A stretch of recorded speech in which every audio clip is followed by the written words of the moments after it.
በስመ አብ ወወልድ ወመንፈስ ቅዱስ አሃዱ አምላክ አሜን። ክቡር አባታችን መልአከ ሰላም አምደ ወርቅ ደሴ የደብራችን አስተዳዳሪ፣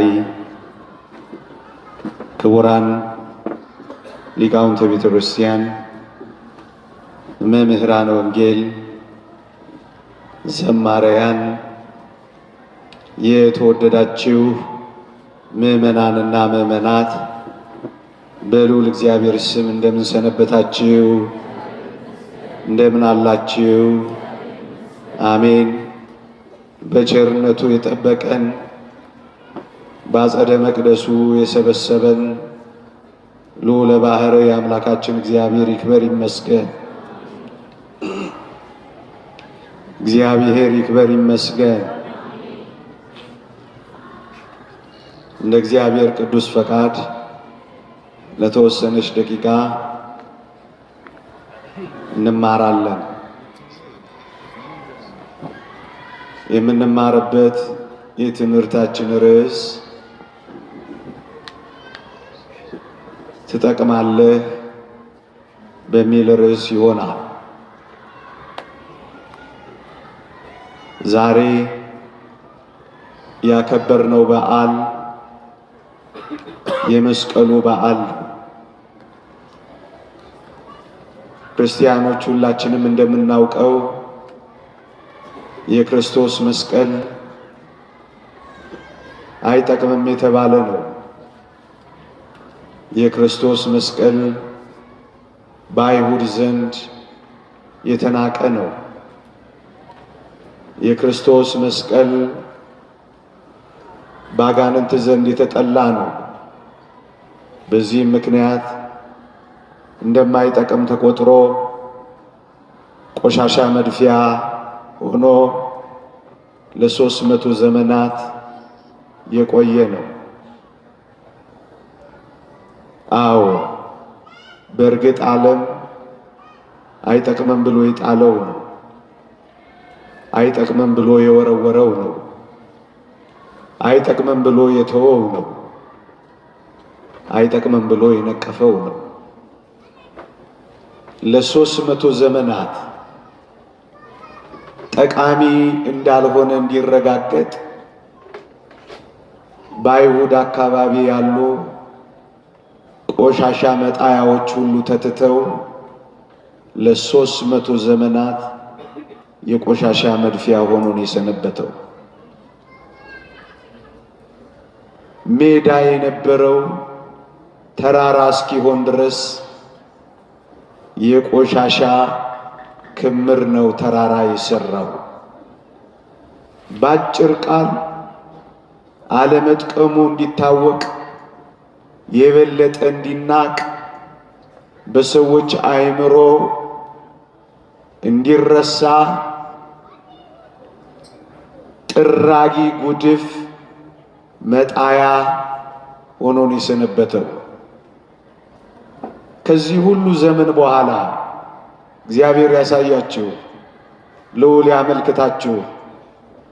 ይህንን መስቀል ማን ይጠቅማል ብሎ ሊያስበው ይችላል? ቆሻሻ ላይ የተጣለውን ለ300 ዘመናት ምናልባትም አፈር ይሆናል ተብሎ የሚገመተውን ኃይል ይኖረዋል ተብሎ አይደለም፣ እጽ እንጨት ሆኖ ይወጣል ተብሎ የማይገመተውን የተናቀውን ምናምንቴ የሆነውን ለዘመናት የተቀበረውን የዛሬን ቀን ስናስብ እግዚአብሔር የሚጠቅም አድርጎ አወጣው። ይሄ ምንን ያስተምረናል ወገኖቼ? እንደ ክርስትና ከዚህ የመስቀሉ ታሪክ የምናገኘው ጭብጥ ትምህርት የትኛውም ዘመን ይርዘም፣ በየትኛውም ሁኔታ እንጣል፣ በየትኛውም ምክንያት እንተው አይሆኑም የምንባልም ልንሆን ግን አንድ ቀን እግዚአብሔር የሚጎበኝበት ቀን ሲመጣ አይጠቅምም የተባለው ምናምንቴ እጅግ የሚጠቅም እንደሚሆን እንዳይረሳ ወገኖቼ። ዘመን ሊረዝም ይችላል፣ ጊዜ ሊከርም ይችላል። መታወስ አይደለም መረሳትም የሚለው ቃል ላይገልጸው በሚችለው ሁኔታ ልንረሳ፣ ልንተው፣ ልንጣል፣ ደግሞም ልንደበቅ፣ ደግሞም ልንቀበር፣ ደግሞም አይወጡም አይነሱም ልንባል እንችል ይሆናል።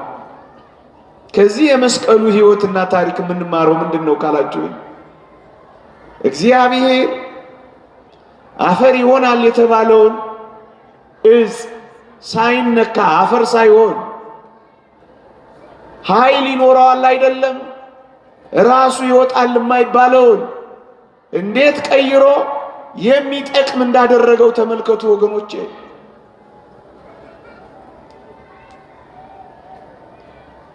ምንኛ የተስፋ ሰጪ ነው።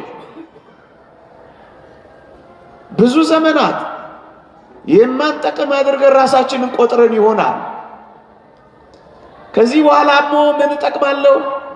ዘመን አልፎብኛል፣ ጊዜ ሄዶብኛል፣ እድሜ ባክኖብኛል፣ ጉልበት አጥቻለሁ፣ ኃይል ከርቶኛል፣ መደመጥ ጠፍቶብኛል፣ ፈላጊ አጥቻለሁ፣ ተትቻለሁ የምንል እንኳን ቢሆን እግዚአብሔር የሚያቀተው ዘመን፣ እግዚአብሔር የማያወጣው መቃብር፣ እግዚአብሔር የማይሰጠው ኃይል፣ እግዚአብሔር ሲመጣ የማይለውጠው ሕይወት እንደሌለ ማሳያ ነው። ይህ እንዴት ያጽናናል ወገኖቼ። ስንትም ዘመን ተቀብራችሁ ሊሆን ይችላል። ብቻ እግዚአብሔር ይምጣ እንጂ ከመቃብር እንደሚያወጣ የሚጠቅም እንደሚያደርግ ይሄ ታሪክ አያሳይም? 300 ዘመናት ለመስቀሉ እሱ ብቻ አይደለም፣ የጉድፍ መጣያ መሆኑ እሱ ብቻ አይደለም፣ በብዙ ጠላቶች መካከል ተከቦ የሚረሳ መደረጉ ምናልባት ተስፋ አስቆራጭ ሊሆን ይችላል። ግን በእርግጠኝነት ይህ መስቀል በውርደት ተቀብሮ በኃይል መነሳቱ እንዳልቀረ አይተናል። የተጣለው ተገኝቷል፣ የተቀበረው ወጥቷል፣ የተተወው ተፈልጓል፣ የተናቀው ከብሯል። ስራ አይሰራም የተባለው አስደናቂ ስራ የሚሰራው ሆኖ ወጥቷል። ከእንግዲህ አበቃልኝ የምትሉ እድሜ ሄዶብኛል፣ ሰውነት ክዶኛል፣ አቅም ጠፍቶኛል፣ አሁን እኔ ምን እሰራለሁ? የዚህ ሁሉ ጉድፍ ማጠራቀሚያ የሆንኩ አሁን እግዚአብሔር እኔን ከዚህ ያወጣኛል ወይ ብላችሁ ተስፋ ቆርጣችሁ ይሆን ክርስቲያኖች? የቱን የሚያክል ጉድፍ መጣያ እንሁን፣ ግን ወደ እግዚአብሔር ስንመለስ እግዚአብሔር የተቀበረውን ሕይወት የሚሰጥ ጨለማውን የሚያበራ ኃይል የሌለውን ምንኛ ኃይለኛ እንደሚያደርግ ተመልከቱ። ተንቃችሁ ካለ የምትከብሩበት ቀን የሚመጣው ከእግዚአብሔር ጋር ስትሆኑና ስትጠቅሙ በዓይናችሁ ታያላችሁ። ይህ የምትጠቅሙ ያደርጋችኋል። ይህ የመስቀሉ ታሪክ እኮ የሚያሳየን እሱ ነው። ዘመናት ቢፈጁ የተናቀ ቢመስልም ኃይል እንደሌለው ቢቆጠርም አስታዋሽ ቢያጣም አንድ ቀን ግን መጥቀሙ አይቀርም። እግዚአብሔር የማይጠቅም ፍጥረት እዚህ ምድር ላይ አልፈጠረም። እንኳን ለማዳን ያደረገው መስቀሉ ቀርቶ ይሄ አፈር አሁን ምን ይጠቅማል ብላችሁ ታስባላችሁ? ይሄ ረገጥነው አፈር፣ ይሄ ቤት የምንሰራበት አፈር እኔና እናንተን ያስገኛል ብላችሁ ትጠረጥራላችሁ? እንደኔና እንደናንተ የተዋበ ፍጥረት ይገኝበታል ብላችሁ ታስባላችሁ? እግዚአብሔር በማይጠቅመው ነገር እንዴት የሚጠቅም ነገር እንደሰራ አላረጋገጣችሁ? እግዚአብሔር ምድራችን ላይ እንጠቅማለን ከሚሉት ይልቅ በማይጠቅሙት ታሪክ እንደቀየረ አልሰማችሁ? አፈር እኮ ነው ጠንካራ አጥንት ያስመጣው ወገኖቼ። ይሄ የምታዩት አጥንት እኮ አጥንት ሆኖ የተገኘው መገኛ ምንጭ እኮ አፈር ነው። ዛሬ ልፍስፍስ ልንሆን እንችላለን። ዛሬ የማይገባ ሊሆን ይችላል። ዛሬ ደንዛዞች ናቸው ልንባል እንችላለን። ግን እግዚአብሔር እጆች ከመኩን እመኑኝ እንጠነክራለን።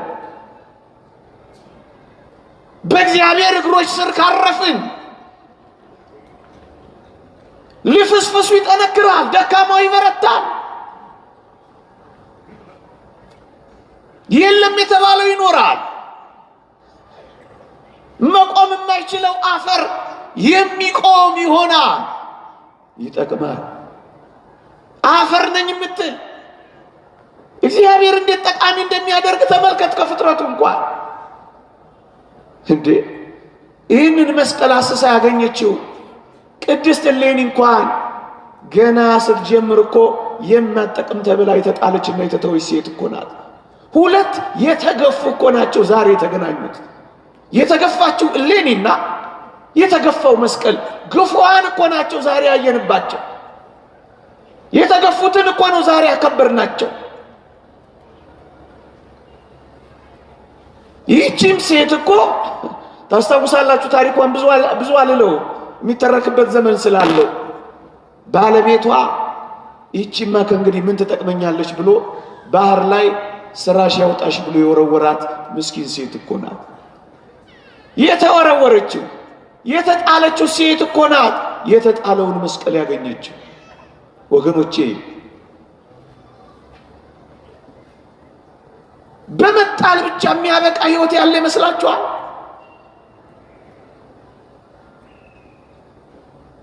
በመተው ብቻ የሚቀር ፍጻሜ ያለ ይመስላችኋል? ስራሽ ያውጣሽ ብሎ ወረወራት። እቺ የተወረወረች ሴት ናት የተወረወረውን መስቀል የታቀፈችው። እቺ የተናቀችው ሴት ናት የተናቀውን ያከበረችው። እቺ የተተወች ሴት ናት የተተወውን የፈለገችው። ይህቺ ምን አይነት ማጠቅም ተብላ የተጣለች፣ በባሏ ማትጠቅም ተብላ የተጣለች ሴት ናት ኋላ ያሸበረቀችው። እውነት እንነጋገር ከተባለ እግዚአብሔር ጋር መጥቶ የማይጠቅም ምንም ነገር የለም። እቺን ሴት ይዋት አስደናቂ ጠቃሚ ሴት ሆነች። አስደናቂ ጠቃሚ ሴት ሆነች። ልጇን እንኳን ለክርስትና ያበቃች። ቆስጠንጢኖስ የተባለውን ልጇን ክርስቲያን ከሆነ መስቀልህን አወጣለሁ ብላ የምትሳል ጠቃሚ ሴት ሆነች። ወገኖቼ ስለታችሁ ለምንድን ነው? እንቁረብ የሚል ስለት ይኖራችሁ ይሆን? አንተን እንድመስል አድርገኝ የሚል ስለት ይሰላችሁ ይሆን? በመንፈሳዊ ሕይወት አስውበኝ ሰንግለኝ የሚል ጭምት አድርገኝ፣ የዋህ አድርገኝ፣ ትሁት አድርገኝ፣ ለንስሐ አብቃኝ፣ አንተን በመዋሃድ እንድኖር እርዳኝ የሚል ስለት ይኖራችሁ ይሆን? ወገኖቼ እዋት እቺ ሴት በጣም ታስደንቃለች። የተገፋች ሴት ናት። በጣም የተከዳች ሴት ናት። እሷ ለባሏ በታመነችው ልክ፣ ባሏ ግን በታመነችው ልክ ያላመናት፣ በመጠራጠር ገፍትሮ ውሃ ውስጥ የከተታት ሴት ናት እቺ ሴት። እንዴት እግዚአብሔርን የምትጠቅም እንዳደረጋት ተመልከቱ ወገኖቼ። ዓለም የማትጠቅሙ አድርጎ ሊጥላችሁ ይችላል። ዓለም መስበር ልታውቅበት ትችላለች። ዓለም ጠቃሚ አድርጋ ልትተዋችሁ ትችላለች። በእግዚአብሔር እጆች ላይ የሚያርፉ እንደ ቅድስት እሌኒ ያሉ ሴቶች ግን እንዴት አድርገው ጠቃሚ እንደሚሆኑ ተመልከቱ ወገኖቼ። እኔ ስታመንለት ምን ነው እግዚአብሔር እንዲጎዳ አደረገኝ ብላ እግዚአብሔር ላይ አላጉረመረመችም እቺ ሴት። ለታመንኩለት ሴት እግዚአብሔር የሚከፍለኝ ዋጋ ይሄ ነው ወይ ብላ አልተቀየመችውም። እግዚአብሔር እሷ ስለመታመኗ እንጂ እርግጠኛ የሆነችው እግዚአብሔርማ ሁል ጊዜ ታማኝ እንደሆነ የምታውቅ ሴት ናት ይህች ሴት ወገኖቼ። ባጣችው ነገር እየተቆጨች ትላንቷ ያበሳጫት ዛሬዋንና ነገዋን ያላበላሸባት አስደናቂ ሴት ነች ወገኖቼ። ወጣቶች ወይ በተለይ ክርስቲያኖች ትላንታችን ዛሬያችንን ያበላሽ ስንት ሰዎች አለ። አንድ ነገር ስለተሰበረብን ዘመናችንን ሆኖ የሰበርን ስንት ሰዎች ነው። አንድ ነገር ስላደናቀፈን ዘላለም ተኝተን እየኖርን ያለን ስንት ሰዎች ነው። አንድ ነገር ስላቃተን ብዙ ነገር እንዳቃተን አድርገን ራሳችንን የቀበርን ስንት ሰዎች ነው። ትላንታችን ተስፋ አስቆረጠን። እቺን ሴት ይዋት የትላንትና ህይወቷ የነገዋን ህልሟን አላበላሸባት። ትላንት አልፏል። አዲስ ቀን መጥቷል። የትላንት ህይወቷ በፍጹም በዛሬዋና በነገዋ ላይ ጥላዋን ሳያሳርፍ ይልቅ እንደገና የበረታች አስደናቂ ሴት ናት እቺ ሴት ወገኖቼ። እዩዋት። ስትከዳና ስትጣል ወደ በቀል ያልሄደች አስደናቂ ሴት ነች። ባሏ ስለ ጣላት ፈንታ ወንድን ሁሉ ለመበቀል ያልተነሳሳች አስደናቂ ሴት ነች ወገኖቼ። በአንዱ ምክንያት ሌላውን ሁሉ ለማበላሸት ያሮጠች አስደናቂ ሴት ናት እቺ ሴት ወገኖቼ። በትላንት ምክንያት ብዙ በቀል ይዛችሁ ይሆን? ብዙ ቂም ቋጥራችሁ ይሆን? ብዙ ህይወታችሁን አበላሽታችሁት ይሆን? አንዴ ከተበላሸማ ህይወቴ እንደጀመረ የጨርሰኝ ብላችሁ ሱስ ውስጥ ዝሙት ውስጥ ገብታችሁ ይሆን? ይዋት እቺ ሴት እንዴት ታስደንቃለች መሰላችሁ? አልተደበላለቀባት፣ አላበደችም፣ አልከነፈችም። ራሷን ከመግዛትና ከመቆጣጠር ውጭ አልሆነችም። በቃ የሆነውን ተቀበለች። ከዛስ ወደፊት እንደገና ቀጠለች። ትላንት ብዙ ነገር ሊሆን ይችላል፣ ግን ወደፊታችንን ሊያበላሽብን ልንፈቅድለት አይገባም።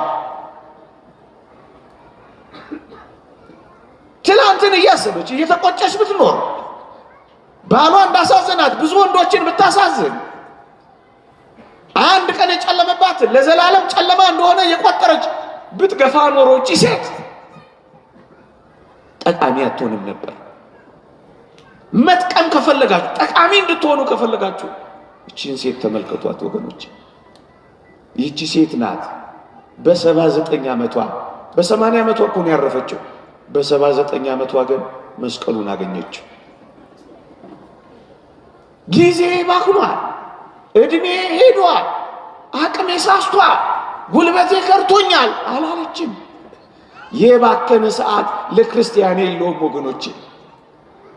በመጨረሻውም ሰዓት ወርቅ ስራ ሊሰራ ይችላል። አላረጀንም፣ ደግሞም አልሸመገልንም። ሁሉ ጊዜ ትኩስ ነን። ሁሉ ጊዜ ማለዳ አዲስ ነን። አብርሃምን አላያችሁት? በ99 ዓመቱ ስላሴን ሲያስተናግድ እንደ ልጅ እኮ ነው እየቦረቀ በመምሪያ አድባር ዛፍ ስር ሲሮጥና ሲቸኩል የነበረው ወገኖቼ። በ99 ዓመቱም ይሮጣል። ትኩስ ነው ገና። በ79 ዓመቷ እግዚአብሔር ያሳያችሁ ያን ተራራ ወጣ ታስቆፍርላችኋለች። ምን ያህል በየትኛውም ሰዓት ጠቃሚ አንተ ሰዓቱን አንተ ጊዜውን ላታውቀው ትችላለህ፣ ግን ጠቃሚ የምትሆንበት የመጨረሻ ዘመንም አለ። እድሜ አልፏል፣ ጊዜ ባክኗል፣ ቀኑ የተመቸ አይደለም፣ ሁኔታዎችም አስጠሊታዎች ናቸው። ታዲያ ከዚህ በኋላ እኔ ጠቃሚና ምረባ ሰው ሆናለሁ እንዳትል። በየትኛው ሰዓት እግዚአብሔር ጠቃሚ እንደሚያደርግህ አታውቅም። መቼ እግዚአብሔር ወደምትጠቅሚና ወደምትጠቅምበት ህይወት ልትመጣ እንደምትችል አንተ አታውቀውም። ግን መጥቀም አይቀርም። ይሄው ካሌብንም ተመልከቱት። በ40 ዓመቱ በ80 ዓመቱ ያው ነበር። ምን ይላል? በ40 ዓመቱ እንውጣ እንውረሰው እግዚአብሔር ይሰጠናል ይል ነበር። በ80 ዓመቱ ደግሞ ቂርያት አርባቅን ለሚመታ ቂርያት ሴፋርን ለሚይዝ ልጅ አክሳንን አጋባዋለሁ ዛሬም ጉልበታም ነኝ ሲል ትሰሙታላችሁ። ክርስቲያኖች ለክርስቲያናዊ ህይወት ለመንፈሳዊ ተጋድሎ መቼም መች አይመሽም፣ መቼም መች አንሸመግልም፣ መቼም መች አንደክምም። እንደውም እየደከምን ስንመጣ እንበረታለን ወገኖቼ። በመጨረሻው ሰዓት ነው የበለጠ ጸጋም ይበዛልን ወገኖቼ። ዛሬ መንፈሳዊ ሕይወት ልዕልና ላይ ስላልደረሳችሁ ራሳችሁን የማትጠቅሙም እንዳትቆጥሩት። ዛሬ የምትጸልዩ ጸሎት እንኳን ለእግዚአብሔር ለእኔም እኮ አይሰማም ብላችሁ አስባችሁ ጸሎት ማድረግ ማቋረጥ የለባችሁ። ዛሬ ኃጢአትን ድል መንሳት ስላልቻልኩ በቃ እኔ እንደዚሁ ነኝ የምቀጥለው ብላችሁ በኃጢአት ውስጥ እንዳትሰጥሙ አደራችሁን። ዛሬ ደካማ ልትሆን ትችላለህ፣ ነገ ግን ትበረታለህ። ዛሬ ጸሎትሽን እንኳን ላትሰሚው ትችያለሽ፣ ነገ ከነገ ወዲያ ግን ሰማይ ሰማያት የሚደርስ ጸሎት አለ። ይህችን ሴት ተመልከቷት። እማጠቅም ሆና ነበር የጀመረችው። ፍጻሜዋን ግን ይዋል እጅግ አስደናቂ ጠቃሚ ሴት ሆና ነው ያበቃችው። በ79 ዓመቷ መስቀሉን አገኘች። በ80 ዓመቷ አረፈች። መስቀሉን ካገኘች በኋላ ምን ነው ባረፈች? አረፈች። ወገኖቼ ከመስቀሉ ጋር ከተገናኘች በኋላ ከዚህ በኋላ ምን ትፈልጋለች? ክርስቲያኖች ከቆረብን እኛ ምን እንፈልጋለን? ከአምላካችን ጋር ከተዋሃድን ምን እንፈልጋለን? ያን ስምዖን አረጋዊን አታስታውሱ? ጌታችንን ካቀፈው በኋላ ጌታ ሆይ ባሪያን በሰላም አሰናብተኝ እኮ ነው ያለው። እግዚአብሔርን ካየን በኋላ ሌላ ማየት ምን ያስፈልገናል? እግዚአብሔር ቤት ከዘመርን በኋላ ሌላ ቦታ ሄደን መስፈን ምን ያስፈልገናል? እዚህ ከመጣን በኋላ እዚያ ደግሞ መጣድ ምን ያስፈልገናል? መንፈሳዊ ከሆን በኋላ ዓለማዊ ሕይወቶች ለኛ ምን ያስፈልጋሉ? የክርስቶስ ከሆን በኋላ የዲያብሎስ መሆን ምን ይጠቅመናል? ወደ ላይ ከፍ ካልን በኋላ መውረድ ምን ይጠቅመናል? ጿሚዎች ከሆን በኋላ በላተኞች መውረድ ምን ወደ ላይ ከፍታ፣ ከመብላት ወደ አለመብላት፣ ወደ ላይ። እዚህ ጋር ከደረሰች በኋላ ብትሞትስ ወገኖች? ለዋት አረፈች። ጠቃሚ ሆና የማትጠቅመው ሴት ጠቃሚ ሆና አረፈች። የተተወችው ሴት በጣም ይሄው ስሟን እንኳን ዓለም ያውቀዋል። ስሟን እንኳን ዓለም ይጠራዋል። ስሟን የተጸየፏት ያቺ ሴት ስሟን የምናከብራት ሆነን አብቅቷል። የማትጠቅመው ሴት ጠቃሚ ሆነ አብቅታለች። ወገኖች በሙሉ ተመልከቷቸው። የማይጠቅሙት ጠቃሚ ሆነው አብቅተዋል። ወጣቶች ክርስቲያኖች ምናልባት እንደ ቅዱስ ዮሴፍ ተረስተህ ሊሆን ይችላል። አንድ ቀን ግን መታወስ መፈለግ አይቀርም። እንደ ዳዊት ምናልባት ተሰደን ምድረ በዳ ለምድረ በዳ ተንከራተን ይሆናል። አንድ ቀን ግን ጠቃሚ ሆነን ቤተ መንግስት መግባታችን ግን አይቀርም። ምናልባት እንደ ቅዱስ ጳውሎስ ተጠርጥረን ሊሆን ይችላል። አሁን ቅዱስ ጳውሎስ ማን ይጠቅማል ብሎ አስቦታል ወገኖቼ? የአይሁድ ቀናተኛ እጅግ ፈሪሳዊ። አሁን ይሄ ሰው ጠቃሚ ነው ተብሎ ይታሰብ ይሆን? በፍጹም ማን ያስበዋል? ይሄ ሰው ነው ግን ከልዋሪቆን እስከ ደማስቆ ለወንጌል መንከራተት የጀመረው። ይሄ ሰው ነው ግን ለቤተ ክርስቲያን ዋጋ የከፈለው። የማይጠቅመውን እንዴት የሚጠቅም አድርጎ እንደቀየረው እግዚአብሔር ተመልከቱ። ዛሬ ለዓለም ሯጮች ልትሆኑ ትችላላችሁ። ነገ ለእግዚአብሔር መንግስት ትሰራላችሁ። ዛሬ ባላችሁ ደካማ ሕይወት አደራችሁን ተስፋ እንዳትቆርጡ። እዩት ይህን ታላቅ ሰው፣ እጅግ የተናቀ እጅግ የተተወ። ቤተ ክርስቲያን ቅዱሳን ሐዋርያት እንኳን ለመቀበል የተጠራጠሩት ሰው ነበር ቅዱስ ጳውሎስ። በርናባስ የሚባል ታላቅ የእግዚአብሔር ሰው ነው ቀስ ብሎ ወደ ቤተ ክርስቲያን ያስጠጋው። ዛሬ በር ተዘጋባችሁ። ዛሬ በጥርጣሬ የሚመለከቷችሁ፣ ዛሬ ሐሜትና ስድብ የሚወርድባችሁ፣ ዛሬ ፈላጊ የሌላችሁ፣ ዛሬ ጠሪ የሌላችሁ፣ ዛሬ አክባሪ የሌላችሁ፣ ዛሬ ስማችን አልተነሳም የምትሉ፣ ዛሬ በተለያየ ነገር ምናልባት በሰው ተርታ ያልታሰባችሁ ልትሆኑ ትችላላችሁ። ይህንን ሰው ግን ተመልከቱት፣ እንዴት ጠቃሚ ሆኖ እንደጨረሰ ግን እዩት። እንደሱ ነው የሚሆነው ወገኖቼ። መስቀሉ ብቻ አይደለም፣ መስቀሉን ያስገኘችው እሌኒ ብቻ አይደለም። በመስቀሉ ዙሪያ የሚሰበሰቡትን ሁሉ ተመልከቱ። ጠቃሚ አይመስሉም። አሁን ቅዱሳን ሐዋርያትንም ተመልከቷቸው። አንዳንዶቹ አሳጥማጆች ናቸው፣ አንዳንዶቹ ቀራጮች ናቸው። አሁን እነዚህ ምን ይጠቅማሉ ተብሎ ይታሰባል? አያችሁ፣ ጠቃሚ በማይመስለው ነገር ነው ክርስቶስ ይህንን ዓለም የቀየረው ወገኖቼ። በኃይለኞች ላይ ተጨምሮ ኃይለኛ የሆነ ይመስላችኋል እግዚአብሔር? በተናጋሪዎች ላይ ተጨምሮ እግዚአብሔር ዓለምን ያሳመነ ይመስላችኋል? እግዚአብሔር በሶፊስቶች አፍ ላይ አድሮ ተናግሮ ዓለምን ያሳመነ ይመስላችኋል? የንግግር አዋቂ የሆኑ ሶፊስቶችን ያሳፈረው ንግግር በማያውቁ ኮልታፎች ሐዋርያት መሆኑን ረሳችሁት? የዓለምን ሞኝ ነገር የዓለምን ጥበብ ለማሳፈር መረጠው። የዓለምን ብርቱ ነገር ለማሳፈር እግዚአብሔር የዓለምን ደካማ ነገር ነው ስራ የሰራበት። እግዚአብሔር በእኔ እንዲሰራ እፈልጋለሁ ካልክ በእግዚአብሔር ፊት ደካማው እዩዋቸው ሐዋርያት 12 ሐዋርያት ናቸው ዓለምን የቀየሯል።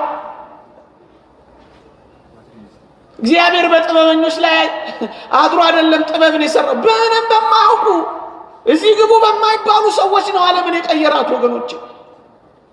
ሐዋርያት ምን ይጠቅማሉ? አሁን አሳ አጥማጆች፣ እዚህ ግቡ ማይባሉ ፈላጊ የሌላቸው እነሱን ነው ክርስቶስ ሰራተኞች ያደረጋቸው። ዛሬ በየትኛውም አይነት ህይወትና ማይረግ ልትኖር ትችላለህ። ወደ እግዚአብሔር ግን ከቀረብክ እንዴት ጠቃሚ አድርጎ እንደሚቀይር ተመልከቱ። እንዴ ያችን የሰናፍጭን ቅንጣት እስኪ ተመልከቷል።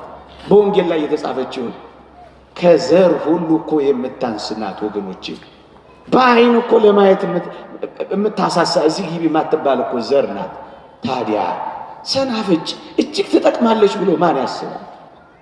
ካልተቀበረች ዛፍ ስለማትሆን ስትቀበር ግን ታላቅ ዛፍ ሆና ብዙዎችን አስጠለለች እኮ ወገኖቼ።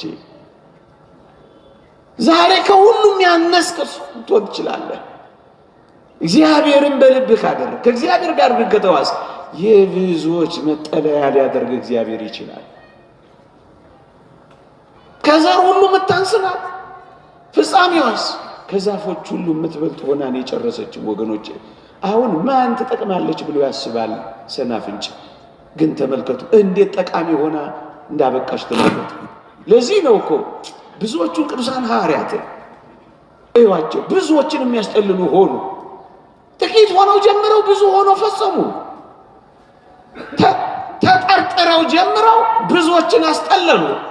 ቅዱስ ጳውሎስን እኮ በአቴና ያገኘነው ዲዮናስዮስ የሚባለው ፈላስፋ እኮ አሳምኖት በክርስቶስ ጥላ ስር ያሳረፈው ምንም ያልተባለው ይሄ መናኛ የተባለው እኮ ቅዱስ ጳውሎስ እኮ እንዴት ጠቃሚ አድርጎ እንደቀየረው ተመልከቱ ወገኖቼ።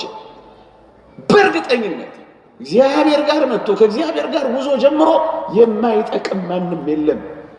ይሄን በእርግጠኝነት እንነግራችኋለን። እንጠቅማለን፣ ጠቃሚዎች እንሆናለን። ጊዜው ሊርቅ ሊቀርብ ይችላል፣ ግን ሳንጠቅም አንቀርም። ጠቃሚዎች እንሆናለን። ትጠቅማለህ፣ ትጠቅሚያለሽ።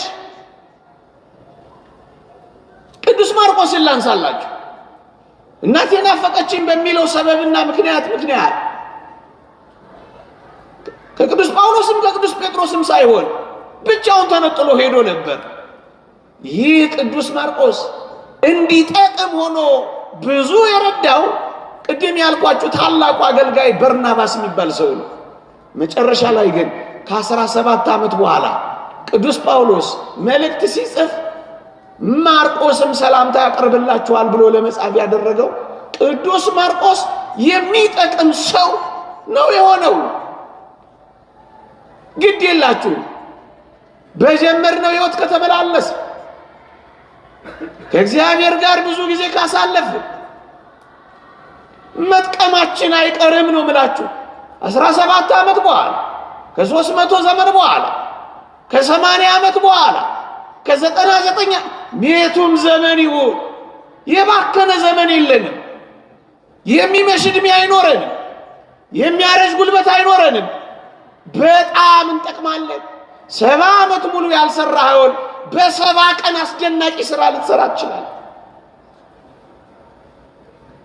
አልዓዛርን አሁን ማን ይጠቅማል ብሎ ያስበዋል? እናንተ ድሃ የሆነው ሰው የማያውቀው ደዌ ያሰቃየው ድህነት የተጫወተበት አስተማሚ የሌለው ይህ አልዓዛር ይጠቅማል ብላችሁ ታስቡ ነበር? ውሾች የሚያስታምሙት ቁስሎቹን የሚልሱት ይህ ሰው አሁን ይጠቅማል? ከኛ መካከል እንደዚህ ይሆናል። በድህነት ላይ ደዌ፣ በደዌው ላይ አስተማሚ ማጣት፣ አስተማሚ በማጣት ላይ የውሾች መከበር። አሁን ይህ ሰው ይጠቅማል ብላችሁ ታስባላችሁ? ግን በእርግጠኝነት ይህ ሰው የሚጠቅምበት ቀንና ቦታ አለ ወገኖቼ።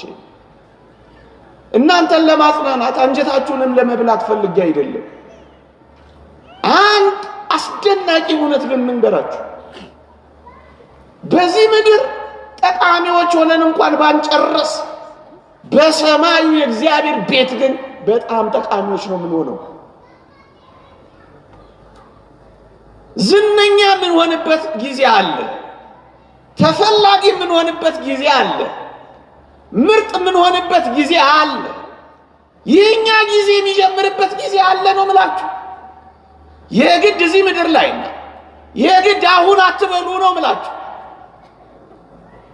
አልዓዛር እውቅናው በጣም የጨመረው፣ ዝናው በጣም የታወቀው፣ ተፈላጊነቱ አንቱ አንቱ መባሉ የጀመረው ሲሞት ነው።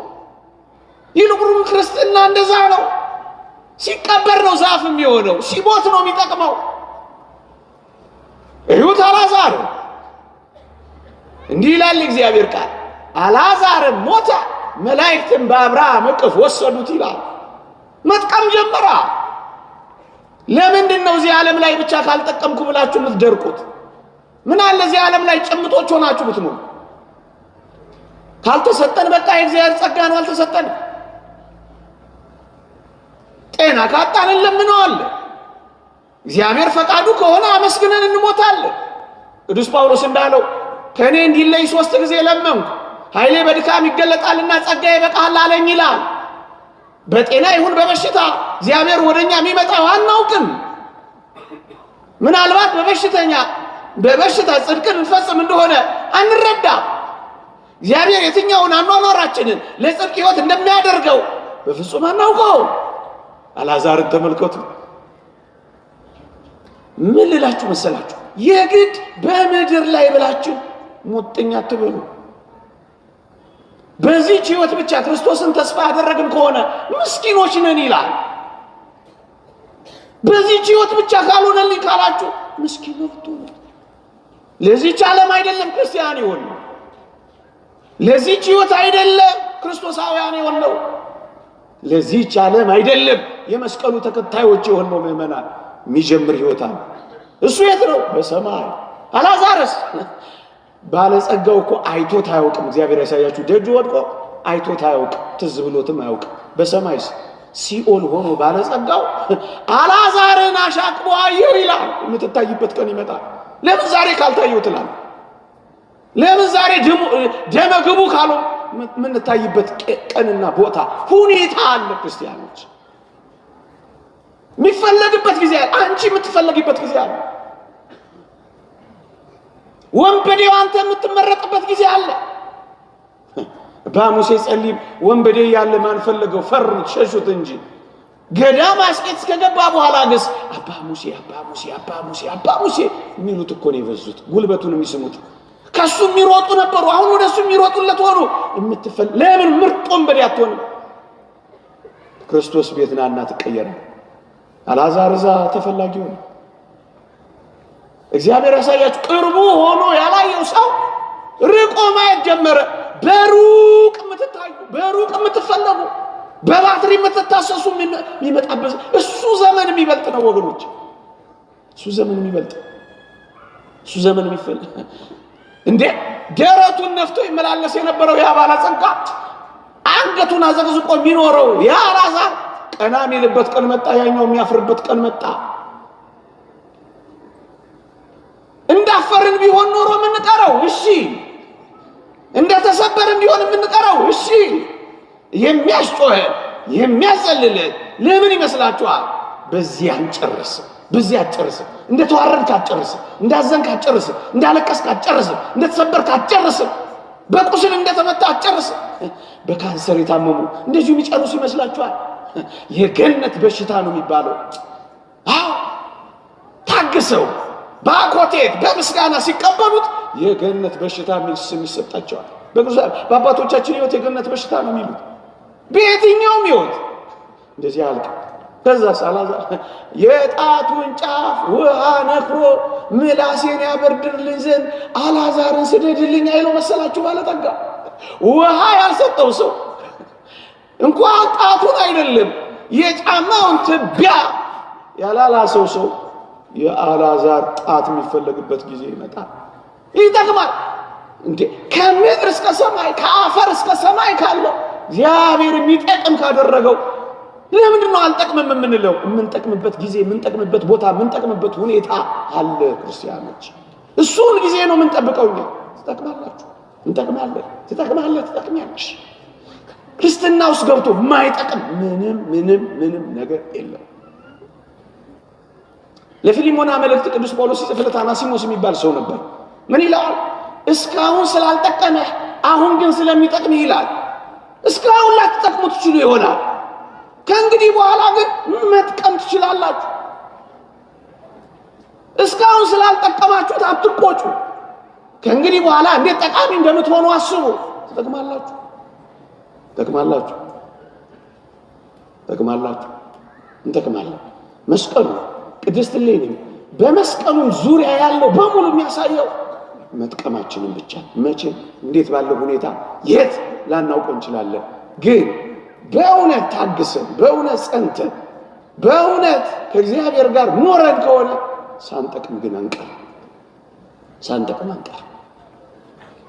አንድ ሁለት ሶስት ነገሮችን ተናግሬ ላብቃ፣ ሰዓት ሄዶብኛል። የተወደዳችሁ ኦርቶዶክሳውያን ይሄ ቀን መስቀሉ ተገኝቶ ችቦ አብርተው ጳጳሳቱ ከምዕመናኑ ቅድስት እሌኒንም ይዘው ዓለምን ያደመቁበት፣ መዝሙር የዘመሩበት፣ ብርሃን ያበሩበት፣ የእግዚአብሔርን የማዳን ኃይል የገለጡበት መስቀሉ የተገኘበት ቀን። እሰይ! እንዲህ ያለውን በዓል እንድናከብር የረዳን አምላካችን እግዚአብሔር ይመስገን። ግን እኔ ሳልናገር የማላልፈው ሌላ ያልተገኘ ግን መስቀል አለ። እሱም በእኔና በእናንተ ልብ ተተክሎ ሊቆይ የሚገባው መስቀል በእኔና በእናንተ ልብ ውስጥ በቆሻሻ የተደፈነ ይመስላል። የእኔና የእናንተ በልባችን የተተከለ መስቀል አለ ወይስ ጠፍቷል? እሱን ማሰብና መነጋገር ይገባል። ክርስቲያኖች ታስታውሳላችሁ ቅዱስ ጳውሎስ ለዕብራውያን ሰዎች እንደተናገረው እነርሱን በንስሐ ማደስ የማይቻል ነው፣ በኃጢአታቸው ምክንያት የእግዚአብሔርን ልጅ ይሰቅሉታል ያወርዱታልም ይላል። እስኪ የምር እንነጋገር። የመስቀሉ ተከታዮች እኛ፣ የመስቀሉን በዓል አክባሪዎች እኛ ወገኖቼ፣ የኔና የእናንተ ስቅላት አለ የለም? አዎ። እስኪ የምር እንጠያየቅ። ክርስቶስን የሚሰቅሉ አንደበቶች አሉ። በክርስቶስ ላይ ንቅሳት የሚያመጡ የጀርባ ሰንበር የሚልጡ ጅራፎች የሉንም እኛ? የክርስቶስ ሰቃዮች ነን፣ አክባሪዎች ነን። የእውነት እንነጋገር። አንዳንዴ መስቀሉ ተገኘ እያለ እየዘመር የጠፋን እኮ እኛ እንኖራለን። እውነት ነው፣ መስቀሉ ተገኝቷል፣ እኛ ተገኝተናል። እውነት ነው፣ መስቀሉ ተገኝቷል። ደመራ ደምረናል፣ እሳትም ለኩሰናል፣ ችቦም አብርተናል። እውነት እንነጋገር ከተባለ እኛስ ልባችን በክርስቶስ ፍቅርና መስቀል በርቷል? ደመራው ስር ጠፍተናል ወይ? እሳቱ ስር ተቃጥለናል ወይ? በልባችን ውስጥ የተቀበረ መስቀል የለም ወይ? አሁን የእሌኒ ያለ ካላችሁ በእኔና በእናንተ ልብ ውስጥ በኃጢአት ምክንያት ተራራ ያከለ ኃይል እያለው ኃይል እንደሌለው ሆነ እኮ። የምር እንነጋገር ከተባለ አሁን እኔና እናንተ እንደዚህ ነበር ልንኖር የሚገባው? የልጅነት ጸጋችን እንዳለ ነው። መደመጥና ግርማችን አለ። መታፈርና መከበራችን አለ። ተክላችሁ ይለመልምላችኋል። ተናግራችሁ ትሰማላችሁ። የነካችሁት ይፈወሳል። እንደ እግዚአብሔር ልጅነታችን እንደ እግዚአብሔር አገልጋይነታችን በቀድሞ አባቶቻችን እንደነበረው ሕይወትና ኃይል አለን ወይ? የተቀበረ ምንም ነገር የለም። በዋህነት የተተከለው የእግዚአብሔር ቃል በልባችን አለ፣ ይነዳል። ምንም አልቀበርንም። የኛስ ጅራፍ፣ የኛስ ማቁሰል፣ የኛስ ቆሻሻ መድፋት የእሌን ያለ ካላችሁ አሁን በሉ ይልቅ በእኔና በእናንተ ልብ ውስጥ ያለውን መስቀል ማውጣት።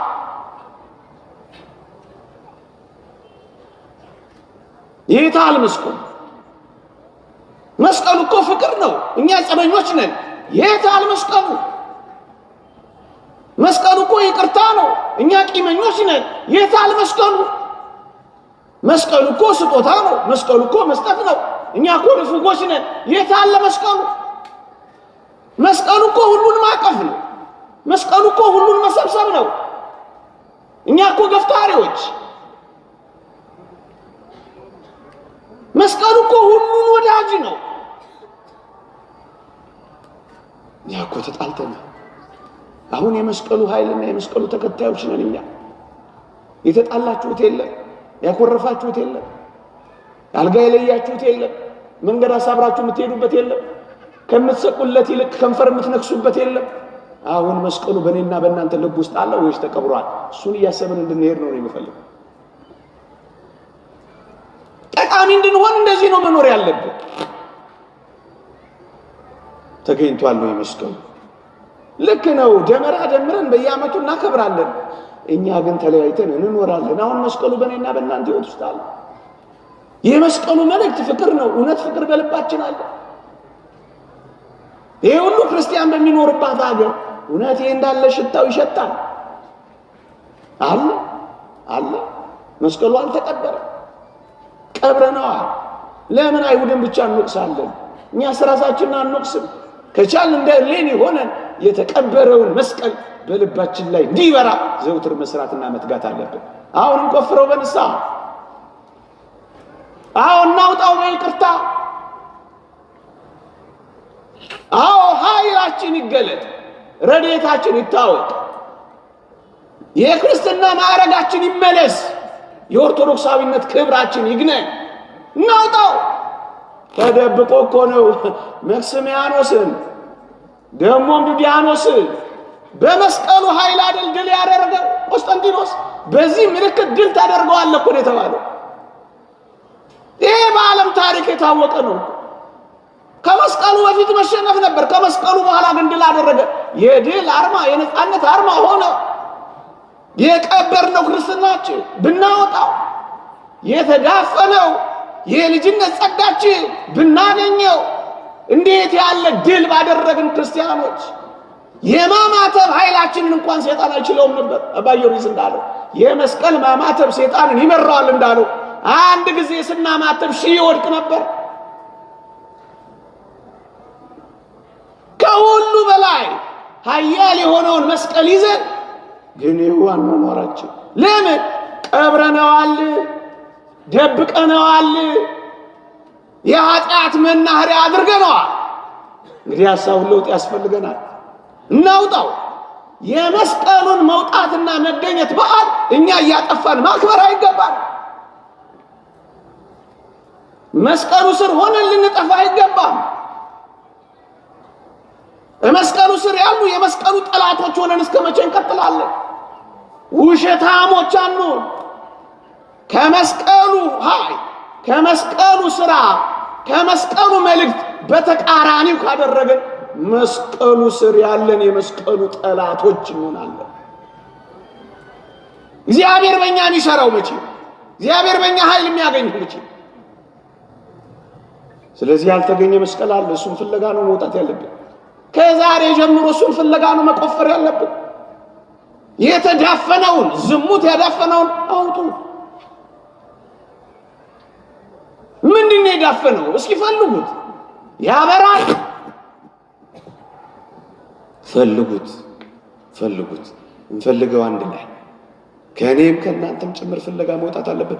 መቼ ነው ፍለጋ የምንወጣው? መስቀሉን ፍለጋ የምንወጣው መቼ ነው? መቼ ነው? መቼ ነው? የተደበቀው፣ የተተወው፣ የተረሳው ጠቃሚ የሆነውን ግን ኃይል እንደሌለን አድርጎ እንዲሰማን የሚያደርገው ይህንን ፍለጋ ግን መውጣት መቻል አለብን። እንጠቅማለን። ትጠቅማላችሁ። ግን የሚሆነው እነዚህ ነገሮች በእርግጠኝነት ያደረግን እንደሆነ ነው። ወገኖች የመስቀል በዓል በኢትዮጵያ የሚከበረው ታስታውሱ ከሆነ መስከረም በባተ በ16ኛው ቀን የመስቀሉ ቦታ የተገኘበት፣ በ17ኛው ቀን ቁፋሮ የተጀመረበት፣ መጋቢት 10 ዛሬ ደግሞ መስቀሉ ተገኝቶ የወጣበት ቀን ነው። እነዚህን ቀናት በደንብ ልብ ብላችሁ ካያችሁ በተለይ መስከረም ላይ የምናከብረው በዓል ክረምት ካለፈ ለምን ይመስላችኋል? ክረምት ያራራቀውን በመስቀል እንዲገናኙ ብለው ነው የመስቀልን በዓል ዛች ላይ በእውነት እግዚአብሔር ባወቀ የሚያደርገው። እርቅ የሚጸናው ከመስቀል በኋላ ነበር። በቤተ ክርስቲያን በሀገራችን ታሪክ እርቅ የሚጸናው ወይም ለእርቅ ቀጠሮ የሚያዘው የመስቀል ዕለት ነበር። በጥንቱ ባህላችን ስለ መስቀል እያሰባችሁ ስለ መስቀል በዓል እያከበር እርቅ ማናጸና ጎርፉ ወጀቡ ካለፈ በኋላ ነው የሚገናኙት የነበሩት። ሰላም ካልፈጠረ ጎርፉ ያልፋል፣ አንድ ሰሞን መናከሱ ይጠፋል። አሁን ግን ሰላም ያስፈልገናል። ስለዚህ የመስቀሉ ተከታዮች፣ የመስቀሉ አክባሪዎች፣ የመስቀሉ በዓል አድማቂዎች ከሆነ መስቀሉ በሄደበት የፍቅር መንገድ፣ የይቅርታ መንገድ፣ የሰላም መንገድ በዚህ ሁሉ ማለፍ መቻል አለብን። እንጠቅማለን። ይቆየን። የእግዚአብሔር ቸርነት፣ የእመቤታችን አማላጅነት፣ የቅዱሳን በረከት ረድኤት አይለየን። አሜን።